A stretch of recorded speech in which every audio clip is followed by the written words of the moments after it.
Stream thinking is something that we all do. We just haven't been trained to utilize the strength of what it is to be a stream thinker. Now, we'll say things off the cuff. We'll just, whatever's happening, we'll let it go. But learning to work it as a tool is the one place where a lot of us don't grow. And the reason why is because sometimes what we say can be taken wrong, or other people, they go, oh, that's just not a good idea. So all of a sudden, we feel like we're being shamed for stream thinking. But once again, as a tool, it can become something very powerful in your personal life. Stream thinking is being in the power of now and trusting what being here in this moment can really do for you. It's learning to trust free-form writing. And here's how you practice. 1 page a day. Just 10 minutes to write. You've got 10 minutes, right? You can't edit it, though. You can't write a sentence and then go back and edit it. You have 10 minutes to be very faithful to that page. And you're going to have plenty of time to talk about it in the end. And we're going to demonstrate that today. But your best decisions are made right now. But if you're thinking about your past, or you've put yourself too far in the future, you're not stream thinking. You've got to learn how to own your own leadership. This is stream thinking. Today we're reading from May 1st, 2022, Rituals versus Habits. They are not the same. A ritual is something done to prepare for action, while a habit is something done repeatedly for the purpose of performing the action itself. This is worth breaking down. Preparing for action, now taking on the purpose of performing the action. The words prepare and perform are huge in my own personal life. I don't perform anything unless I have prepared for it. That's who I am as a broadcaster. But away from those things, how does prepare and perform come into play? Now, okay, I'll give you a good example. Every Sunday, I'm doing my spiritual studies. I prepare for the day by clearing the way for the present to be in my place of studies. The performance is based on the actual activation of what was learned while I was in those studies. For the habit to happen, there needs to be a ritual. Now, the question is, mentally, is it healthy to work them both?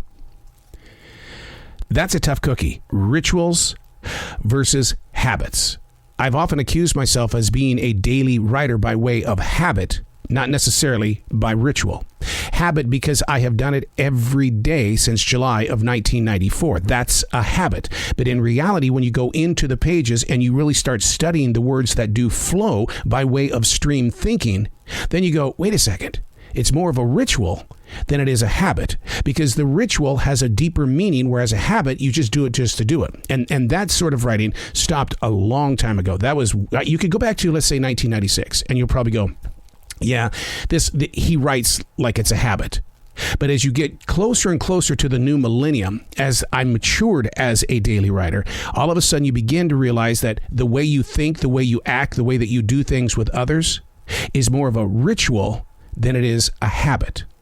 And so understanding the difference between the two really does open up your eyes in the way of where is your creativity and why do you create this way? And sometimes people will go, wait a second, if I would have thought about that earlier, my habits would have been different in a production studio or inside a business and or company. Deciding what you want to do is a big thing. But we live in a world nowadays where what you want to do and what you physically do are two different things.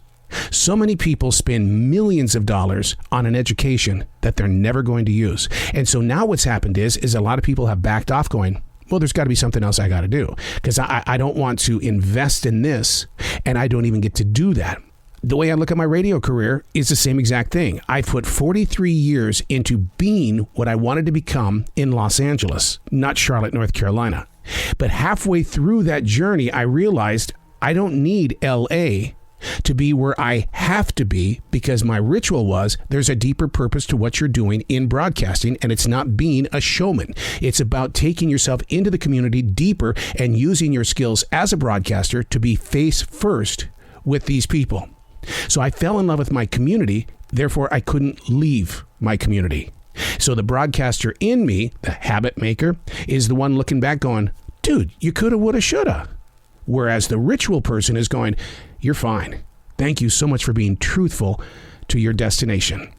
Something to think about today. This is Stream Thinking.